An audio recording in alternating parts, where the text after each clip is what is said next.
In the course of my life, I have had background checks done on me when applying for certain jobs. Hell, even the assisted living program that I've signed up with to care for my mother, they did a background check on me. And there are some jobs where they don't even bother doing a background check on you. And sometimes in those jobs where they don't do background checks, you come across an employee that you just have a bad feeling about.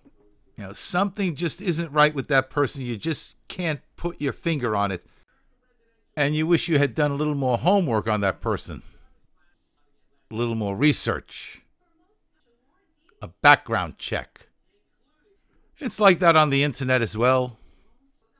On social media platforms such as YouTube, popular content creators with large audiences are always giving smaller content creators shout-outs and pushes, trying to help them get traction and grow their channel. Like-minded individuals who seem to be on the same side, who they can agree with at least 75% of the time. And it's purely based on the content of that individual's channel, be it here on YouTube or some other platform. They never look beyond that. People forget that on the internet, you can be whoever you want. The internet is the ultimate platform for the con artist. Anonymity is very cherished here on the internet. People enjoy their anonymity. A lot of people have fun with it at the expense of others. People love hiding behind avatars. They love creating cute little animations representing themselves in videos, never showing their face. Others, as myself, have no problem showing their ugly mug to the world, even though I myself use a fictitious last name. That's the extent of my anonymity. Others have valid reasons for hiding behind avatars and cute little animations. They have something they want to say, they have something they want to get off their chest, but they know the risks that are involved in doing so. And many people realize that anonymity is as fleeting as cutting-edge technology. And thanks to that cutting-edge technology, with a few strokes of a keyboard, somebody can find out just who's behind that avatar, who's behind that cute little video animation. And most of the time it's done with sinister intentions. All the ingredients are now together. The bomb is in its place. All that is needed now is the fuse, the detonator. Enter now Candace Owens, a.k.a. Red Pill Black. Do I need to go over the background? As if not enough videos have been made about this already? About the pretty little black girl who was once an SJW and was red-pilled and is now a conservative? And of all the social media big shots, the conservatives and the libertarians piling onto the bandwagon to push, to promote, to give a shout-out to the pretty little black girl who was once an SJW and now has been red-pilled and is a conservative, foaming at the mouth at the chance to show the world that we are inclusive. We are not like the liberals say we are. See here, the pretty little black girl who used to be an SJW, who used to be a liberal, and she has seen the light, and now she is one of us. Hallelujah! None of you bothered to look beyond the content of her YouTube channel. None of you gave pause to question her sincerity. Just as many of you lecture others to do your research, to do your fact-checking, you did not practice what you preached. All it takes is a few strokes of the keyboard, and you would have found out that Candace Owens, a.k.a. Red Pill Black, was out to get money to fund a website called Social Autopsy, which is a doxing website. She tried to get the money from her liberal friends. She had a page set up at Kickstarter.com telling her what her intentions were. She almost had $5,000 there before liberals realized, hey, this is a bad idea. You shouldn't be doing this, and had that page shut down.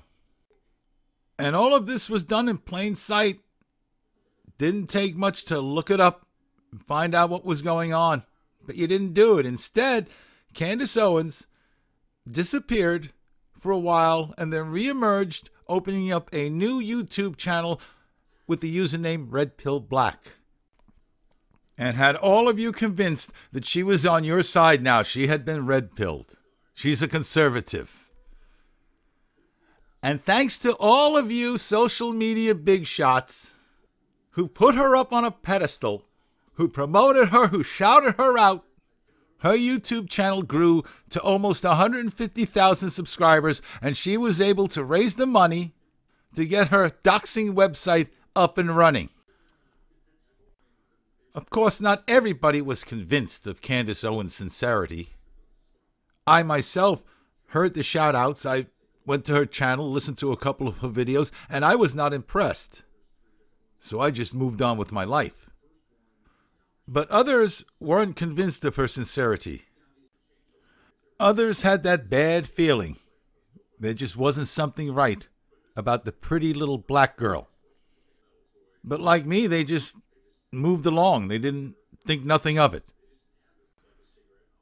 Except for Tree of Logic. She did what all these social media big shots should have done before they put the pretty little black girl up on a pedestal for all the world to see. She actually did a background check on her.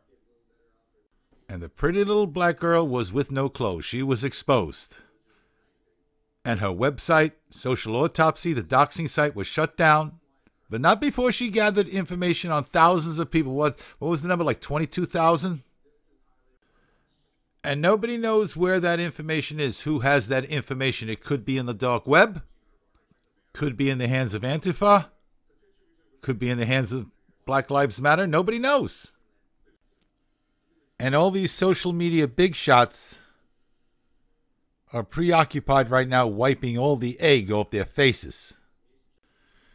And me, I'm just sitting back here, taking it all in, wishing I could get a laugh out of this, but I can't. There's no last laugh for me, and let me explain what I'm talking about.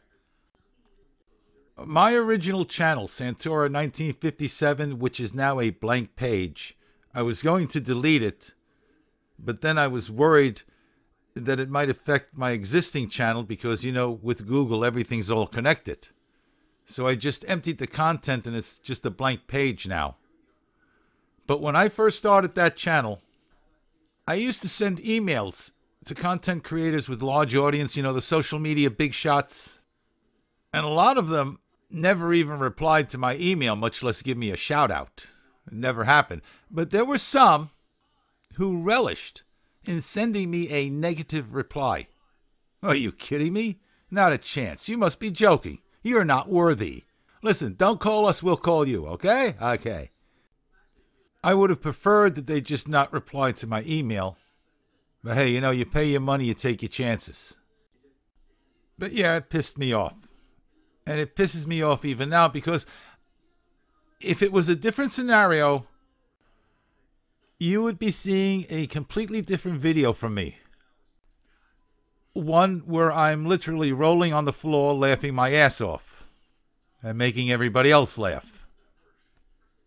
But I can't do that, not at the expense of 22,000 innocent people. Instead, I weaved out this cautionary tale for all of you. Be careful who you push. Be careful who you give a shout out to. Be careful who you put up on a pedestal for all the world to see. Because you never know if that person is like the little black girl, Candace Owen, a.k.a. Red Pill Black, who will not think twice of biting off the hand that feeds her and making you and everyone else look like fools. The story has been told. All that's left now is to close the book and cautiously move forward. while looking over our shoulders. Sleep well. Oh, you social media big shots. Sleep well.